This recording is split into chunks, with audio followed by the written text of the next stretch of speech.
Preséntese.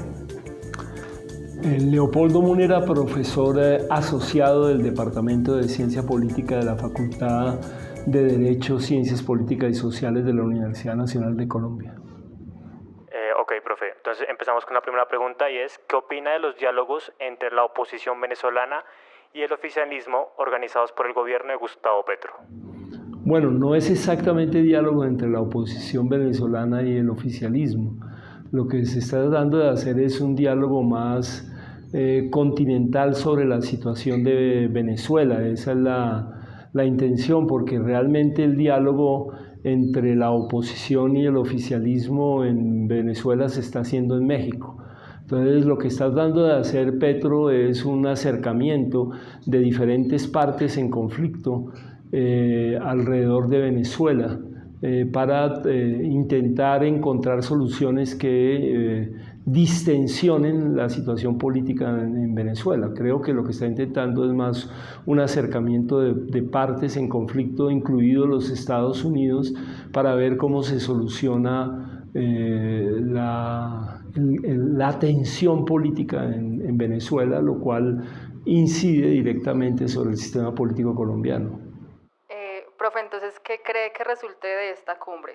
Yo no creo que haya resultado mucho, es un primer acercamiento que implica también un posicionamiento internacional de Petro. Petro quiere posicionarse internacionalmente como uno de los líderes en América Latina y este es un primer intento para asumir acciones de liderazgo, pero es un primer intento y en ese sentido hay que entenderlo.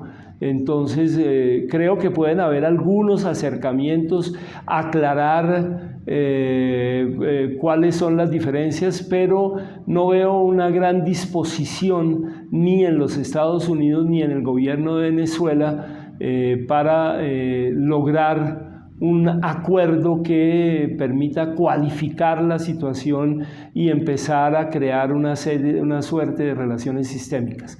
Creo que eso todavía está muy biche para que se presente. Entonces, pues siguiendo con esta temática, ¿usted qué cree que es necesario para que haya un proceso de integración exitoso entre Colombia y Venezuela, centrándonos sobre todo en el tema de seguridad, la frontera y el ELN? Sí, pero yo diría que la integración no se puede hacer solo entre Colombia y Venezuela. Yo creo que la integración hay que pensarla como una integración regional y de nuevo estamos muy lejos de una integración regional. Ahora, si ya lo que se quiere es suavizar, digamos, las relaciones entre Colombia y Venezuela, que de hecho con el gobierno de Petro se han distensionado parcialmente, habría que establecer unas claras reglas de juego sobre el tránsito de los actores armados colombianos por territorio colombiano y territorio venezolano, pero eso todavía no está puesto sobre la mesa, así que estamos también lejos, es decir, estamos tratando, lo que está dando a hacer de Colombia es recomponer relaciones internacionales que se habían roto absolutamente con el anterior gobierno y ese camino de recomposición diplomática es lento y azaroso, así que no tendría pretensiones de integración todavía en la situación que existe entre los dos países. Profe, ¿y tiene sentido para usted que en ese intento de respuesta sistémica esté Estados Unidos, teniendo en cuenta que son diálogos regionales? ¿O qué lugar tendría que tener Estados Unidos? Estados Unidos es uno de los actores preponderantes en América Latina y tiene una gran incidencia y ha tenido una gran incidencia en la relación entre Venezuela y Colombia. Para los Estados Unidos en los últimos años, por lo menos hasta la elección de Petro, Colombia era el aliado fundamental y de todas maneras cuenta con Colombia y tiene una piedra en el zapato en Venezuela, o sea que Estados Unidos está presente en las relaciones internacionales que se están dando en la región y está presente en las relaciones internacionales que se dan en América Latina. Sería muy difícil pensar en procesos de integración, en construcciones sistémicas sin actores tan importantes como los Estados Unidos en la región. Ahora, otra cosa es si los Estados Unidos es el que tiene que definir el futuro de la región, pero eso es otra cosa diferente. Pero no creo que se pueda construir en la región nada sin contar con la presencia de los Estados Unidos. ¿Hay una dictadura en Venezuela? Eso parte de un análisis con sistemas puros de gobierno. Entonces hay una dictadura en Venezuela, hay una dictadura en Colombia, hay una democracia en Colombia. Creo que son formas puras de gobierno que nunca se encuentran. Sí hay parcialmente una dictadura en Venezuela, hay elementos dictatoriales en materia política, pero también hay elementos y se intentaron establecer elementos de democracia social. Así como en Colombia hay elementos y ha habido una democracia política con elementos de dictadura social. Entonces, me parece que las formas puras de gobierno son muy relativas para analizar lo que sucede actualmente en los estados mundiales. Hay una dictadura en la India, por ejemplo, la pregunta sería la misma y yo no creo que podamos seguir analizando las formas de poder con sistemas puros de gobierno. Sí, hay elementos dictatoriales en Venezuela sin lugar a dudas y hay elementos de democratización en Venezuela que de todas maneras en los últimos años se han deteriorado, como hay elementos dictatoriales y ha habido en Colombia y hay elementos de democratización en Colombia. Creo que no debemos movernos en términos de formas puras de gobierno, aunque entiendo que políticamente eso es muy rentable. Sí, ya adentrándonos más en lo nacional propiamente, quisiéramos saber usted cómo ve el tema de la paz total, pero centrándonos propiamente en el ELN. ¿Qué pasa con el ELN como actor negociador?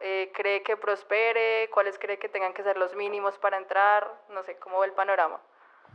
Por ahora yo no le veo una intención de negociación al ELN para entrar en un proceso de paz realmente. Creo que el ELN todavía considera que la vía armada es la vía legítima de lucha en Colombia y que va a seguir insistiendo, y por consiguiente que para el ELN la paz total hace parte de una estrategia de posicionamiento político dentro del país. Pero eso depende del enfoque que tenga el ELN sobre la lucha armada y sobre todo el enfoque que tenga sobre una negociación de paz y si es factible una negociación de paz. El ELN no quedó muy satisfecho con la negociación de las FARC. Entonces, que se hagan intentos, me parece justificable que se busque la paz en Colombia después de tantos años de conflicto armado y de violencia en Colombia, me parece legítimo, pero otra cosa es que los actores quieran solucionar pacíficamente los conflictos que se están planteando en el país. Me parece que todavía estamos lejos de eso. ¿Cree que es posible una transición energética exitosa en el contexto actual de Colombia? Es necesaria una transición energética en Colombia y en el mundo. El problema es cuáles son los tiempos que vamos a tomar para hacer la transición energética, y no solo cuáles son los tiempos, sino cuál es el precio que estamos dispuestos a pagar para hacer la transición energética. Entonces, me parece que no hay una gran discusión sobre la transición energética.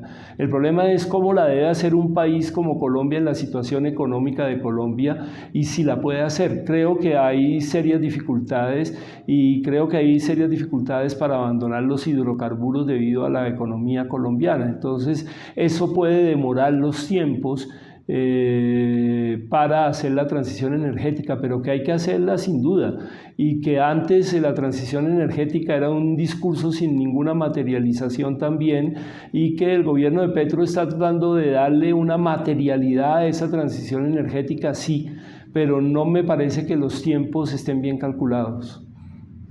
Ok, la reforma a la salud. Acerca de esto, pues, ¿cómo ve ese proceso de pasar del modelo de las EPS a este nuevo modelo que propone Petro? y qué tan realizable es en el contexto actual de Colombia. Me parece que hay que cambiar el modelo. Sin duda es un modelo de aprovechamiento de los recursos públicos por entidades y por empresas privadas. Me parece que los procesos para la transición todavía son muy confusos. Y esto lo creo con la transición energética y también con la reforma a la salud. Una cosa es tener una buena finalidad, tener un buen horizonte para las reformas, y otra es saber estructurar los procesos de transición. Me parece que los procesos de transición no están claramente estructurados ni en el caso de la energía ni en el caso de la salud, y que eso puede crear una crisis profunda en el sector de la salud. Entonces, me parece que lo que hay que estructurar bien son los procesos de transición, bien sea energética o en términos de la salud, y que eso todavía no está claro. ¿Qué reforma política necesita el país? No, necesita una reforma muy profunda que no solo pase por los partidos, sino que pase por la construcción de la política de abajo hacia arriba. Pero eso no está ni siquiera discutido. Aquí no se habla de una reforma política, sino una reforma del sistema de partidos. Entonces, si queremos hablar de una reforma política, hay que cambiar las estructuras de poder y las estructuras de poder en las regiones, desde lo local hacia lo nacional. Eso no está planteado aquí. Aquí hay una reforma de partidos, del sistema de partidos.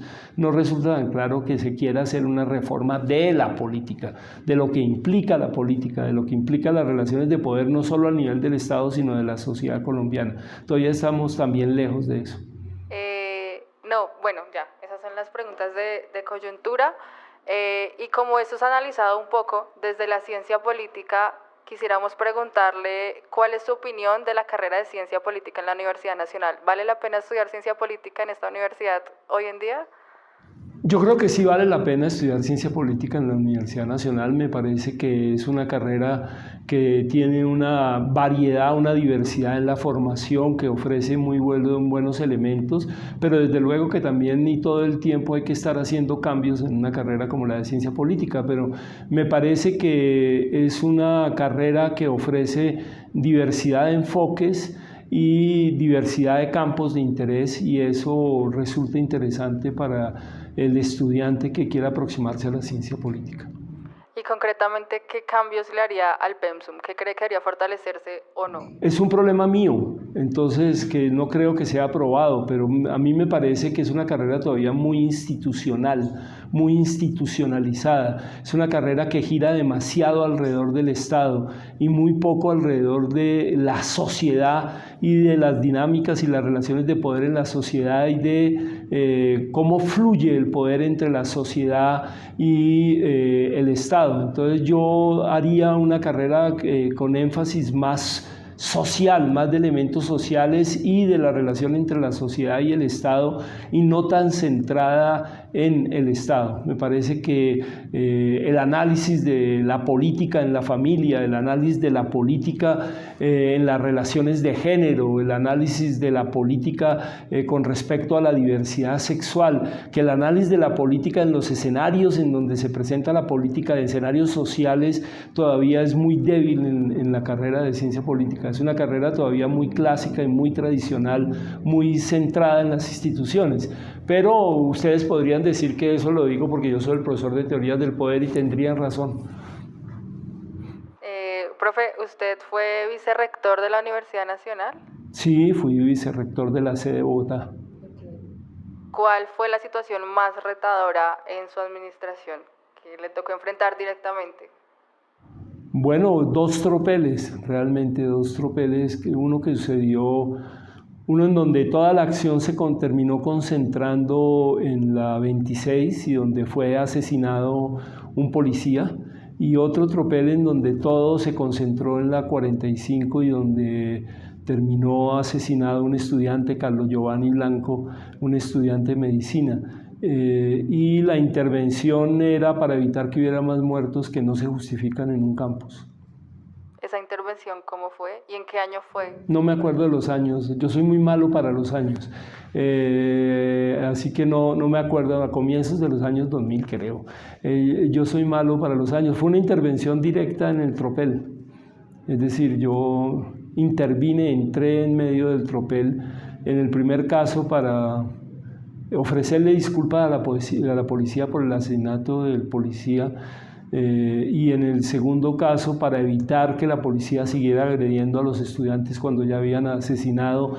Desde el campo de la policía había sido disparado un arma que había asesinado a Carlos Giovanni Blanco. Entonces, en ambos casos fue una intervención directa en el tropel para evitar que hubiera más muertos. Profe, en los últimos años se han presentado unas situaciones en la universidad que son los conocidos jueves de Freud.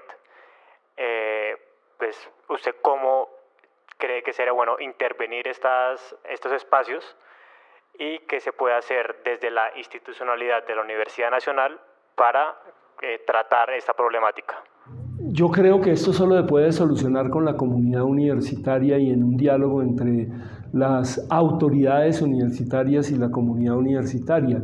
Y el hecho es que en buena medida en los jueves lo que se está perdiendo es la autonomía de la universidad, y los jueves están adquiriendo control otros actores externos a la universidad. Entonces me parece que esto implica un diálogo, y un diálogo profundo entre las autoridades y la comunidad universitaria. Cuando hablo de comunidad universitaria estoy hablando de estudiantes, de profesores y de trabajadores, y un diálogo para ver cómo establecemos unas formas de convivencia y unos campus para el cuidado que nos ayuden a resolver el problema de la pérdida de control sobre la universidad y de la pérdida de manejo en la universidad. Pero creo que si no hay un diálogo con la universidad, con la comunidad universitaria, si no hay unos acuerdos comunitarios, si no nos comprometemos a cumplirlos de un lado y del otro, va a ser muy difícil encontrar una solución. No creo que la solución policiva sea la más viable, y creo que la solución policiva lo que hace es militarizar el conflicto interno de la universidad. Profe, esta es una pregunta totalmente hipotética, que no sabemos si va a pasar, pero si usted llegara a ser rector de la Universidad Nacional de Colombia, ¿usted qué haría en su primer día como rector? Posesionarme. Sí, de resto, pues, de resto depende del programa, pero me parece que lo más urgente en la universidad es la democratización de la universidad y la autonomía en cabeza de la comunidad universitaria. No digo solo académica, digo comunidad universitaria. Y cuando digo comunidad universitaria pienso que la autonomía tiene que estar en cabeza de los profesores, los estudiantes, los trabajadores y los egresados. Y yo creo que es lo más urgente. A mí me parece que esta distancia entre los miembros de la comunidad universitaria y la orientación y el gobierno de la universidad le ha hecho mucho daño a la nacional. Y en términos concretos, esa autonomía, ¿cómo se lograría desde la rectoría al menos? Bueno, primero se pueden hacer cambios en los cuerpos colegiados, es lo primero. Es decir, se pueden hacer cambios en el consejo académico, en los consejos de facultad, en el consejo de sede, un cambio que es impostergable, y es que la mayoría de los miembros de estos consejos sean representantes de la comunidad universitaria. Ese es el primer cambio que hay que hacer. En segundo lugar, habría que recobrar formas asamblearias que se perdieron porque han sido macartizadas. Por ejemplo, la existencia de consejos de facultad, de consejos estudiantiles de facultad que pudieran reflexionar sobre los problemas y que transmitieran eso a las asambleas. Pero también afirmar sin miedo la necesidad de la elección democrática de las autoridades universitarias. Ahora, con una democracia como debe ser una democracia universitaria, que no es lo mismo que otras democracias, pero considero que eso hay que hacerlo, y hay que hacerlo en forma rápida, que eso le ha hecho mucho daño a la universidad, lo que yo llamo el gobierno de las oligarquías académicas. Bueno, profe, ¿usted es hincha de qué equipo? ¿Y por qué de Millonarios? Yo soy hincha de Millonarios fundamentalmente porque mi padre, que es cartagenero, me llevó al Campín desde que tenía 1 año a ver a Millonarios, y entonces yo tengo una identidad casi genética con ese equipo. Así que la razón es que está en parte de mi formación, está integrado Millonarios, y siempre he visto el fútbol a través de los ojos de Millonarios. Hay una identidad de esas elementales y primitivas que uno tiene que conservar en la vida. ¿Y por qué su papá, siendo costeño, los lleva a ver a Millonarios? Porque en esa época, estoy hablando, yo nací en el año 57, ya en el año 60 yo estaba en el Campín. En esa época una buena parte de la afición costeña era partidaria de Millonarios, sobre todo la afición cartagenera. Entonces no era anormal que un cartagenero que estaba en Bogotá fuera hincha de Millonarios por un lado, y por el otro lado pues Millonarios venía de su época gloriosa, digo de la época gloriosa antes de Gamero. Profe, ¿cuáles son los 3 mejores jugadores de fútbol que usted ha visto jugar? Hay una condición y es que uno tiene que ser colombiano. No, pues sí, colombiano no tengo dudas porque es el mejor jugador para mí colombiano y de Millonarios, que es Willington Ortiz.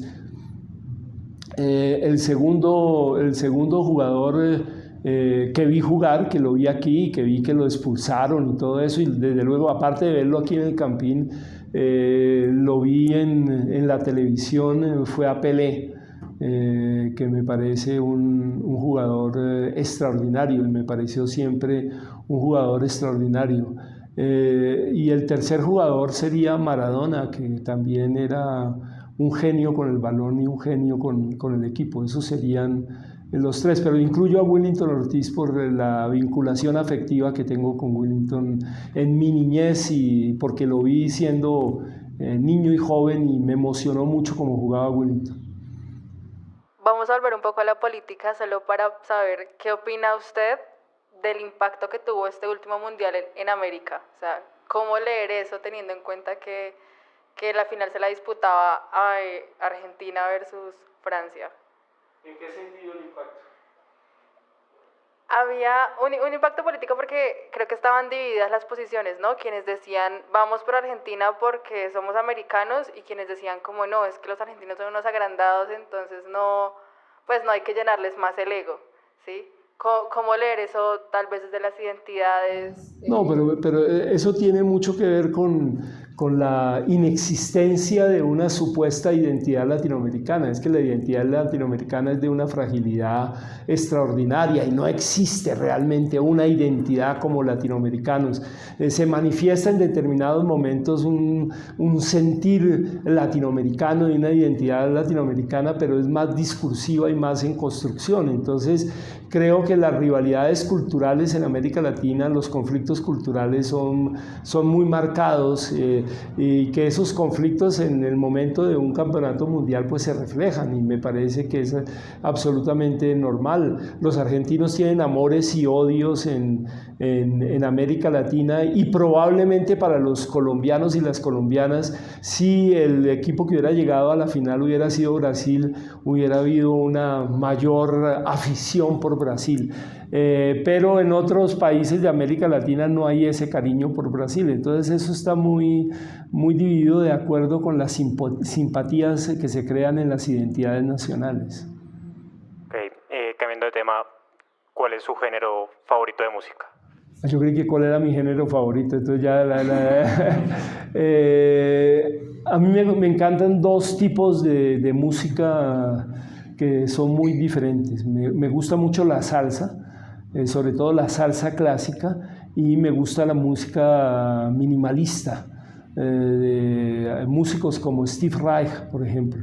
Entonces, eso que llaman música clásica contemporánea, música minimalista contemporánea, me gusta mucho, y por el otro lado me gusta la salsa clásica sobre todo. ¿Tiene un top 3 de cantantes de salsa? De cantantes sí, desde luego. Héctor Lavoe en primer lugar, Cheo Feliciano en segundo lugar, sobre todo el Ratón. Me gusta La Lupe. ¿Y una canción? El Ratón. ¿Un álbum? Un álbum. Yo no soy tipo de álbumes, ¿no? Me raja totalmente, no tengo presente. Yo tengo presentes canciones, pero álbumes no tengo presentes.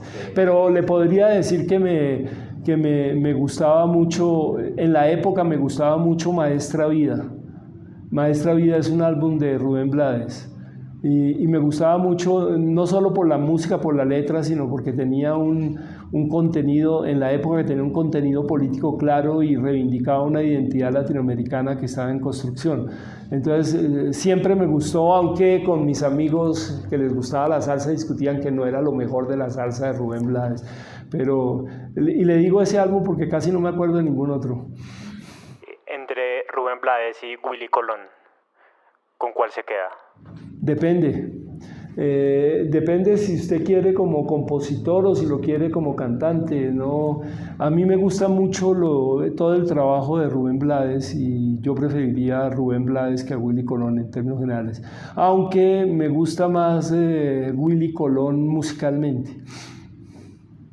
Okay, una pregunta que se rumora mucho entre los pasillos de la gente de ciencia política es: ¿usted qué signo es, profe? No, ¿qué signo creen ustedes que soy yo? Eso está bueno. Acuario. Yo digo que puede ser Leo. Yo soy Leo, soy típico Leo. Yo quiero que defina a un típico Leo. Como soy yo.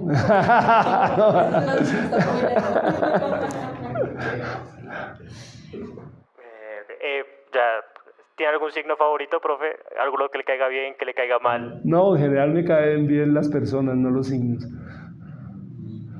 Es muy diplomática esa respuesta. Ok, ya estamos cerrando. Profe, ¿algún pasatiempo tiene? ¿Qué pasatiempos tiene?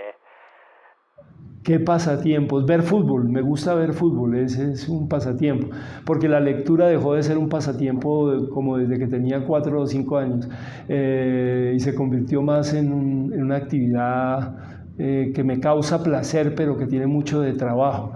Entonces, ver fútbol, si usted quiere, durante mucha época, una buena época de mi vida fue jugar ajedrez, eso era un pasatiempo.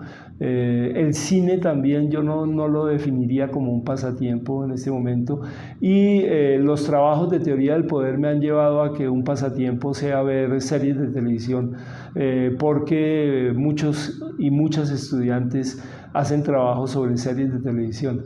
Entonces terminé encontrando la excusa perfecta para ver series de televisión. Profe, por ahí, revisando la hoja de vida, vimos que había ganado como 2 menciones a docente excepcional, creo que se llama. Muy Leo. ¿Qué se necesita para ganarse esas menciones? ¿Qué tiene que hacer uno en la Universidad Nacional para llegar a ese nivel? Ser profesor y gozarse de la actividad docente. Bueno, ya nos quedan 7 minutos, entonces, profe, ¿cuál ha sido el mejor partido de fútbol que usted ha visto? El mejor partido de fútbol es difícil, pero yo le diría que el partido Brasil-Italia en México del 70 y el partido Francia-Argentina en el último mundial. Usted mencionó que le gusta mucho el ajedrez. ¿Tiene algún ajedrecista que le parezca el mejor de todos, o sea, su favorito? Sí, lo que pasa es que era un desgraciado como persona, pero Fischer era un monstruo. Digamos que en temas literarios, hoy usted, ¿cuál libro tiene en su pues, escritorio que está escudriñando, está gozando? Un libro que me ha gustado muchísimo, que se llama Un caballero en Moscú, que es de Amor Bowles. Es una maravilla de libro escrito por un estadounidense sobre la Rusia revolucionaria y sobre un noble que pasa su vida, los primeros años de la Revolución Rusa, en el Hotel Metropol. Es un libro que tiene muchas cosas exquisitas y además me lo regaló el profesor Oscar Mejía de cumpleaños, pero es un libro que he gozado. Si me dice el libro reciente, no es el libro que más me haya gustado, pero es un libro que estoy gozando porque no lo he podido terminar, pero que me gusta mucho. Y, profesor, la siguiente pregunta, ya para cerrar, ¿cuál ha sido su libro favorito? O sea, que no sea de filosofía política, o sea, de literatura, entre comillas, normal, y su escritor favorito. Son muchos, entonces es difícil decirle un libro o un escritor favorito. A mí me encanta el Ulises de Joyce. Entonces, se lo va a cambiar. 5 libros, profe. 5 libros. 5 libros. Me gusta mucho el Ulises de Joyce. Me gusta mucho En busca del tiempo perdido de Proust. Me gusta mucho 100 años de soledad de García Márquez. Me gusta mucho toda la obra de Juan Rulfo. Ahí no le puedo definir cuál porque me gusta toda la obra de Juan Rulfo y me gusta toda la obra de Virginia Woolf.